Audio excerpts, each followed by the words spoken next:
మంచిర్యాల కార్పొరేషన్లోని 51వ division corporator నీలి స్వప్న సోమ్ శ్రీనివాసుల విజయోత్సవ ర్యాలీ భారీగా నిర్వహించారు. అనంతరం ఇక్కడ లక్ష్మీనగర్లో భారీ ఎత్తున కృతజ్ఞత సభను నిర్వహించారు. మన నీలి స్వప్న శ్రీనివాస్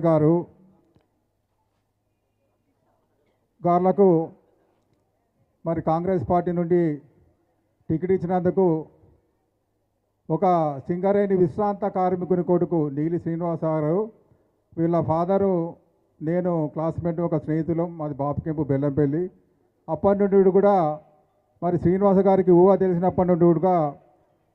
చాలా ఉబలాట, ప్రజలకు రాజకీయాలకు అతీతంగా ఏదైనా చేయాలి సేవా కార్యక్రమాలు. ఇంతకుముందు మన మిత్రులు చాలామంది చెప్పినట్టు మరి ఒక్కటి కాదు రెండు కాదు లక్షలాది రూపాయలు మరి ఖర్చు పెట్టుకొని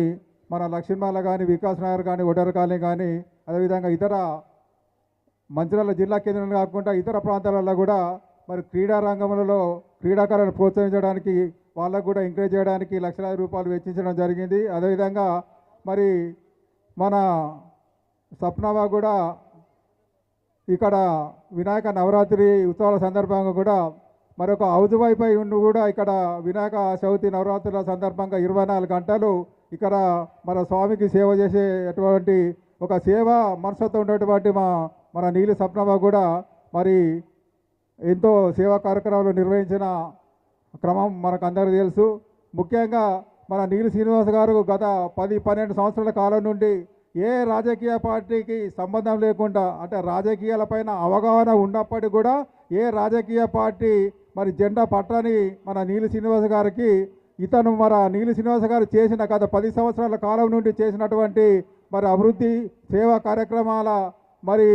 దాన్ని బేరీజు వేసుకొని గౌరవనీయులు పెద్దలు పూర్జులు మన మంచిర్యాల కాన్స్టిట్యున్సీ ఎమ్మెల్యే మరి ప్రేమసాగర్ రావు గారు, మరి అదేవిధంగా సురేఖమ్మ గారి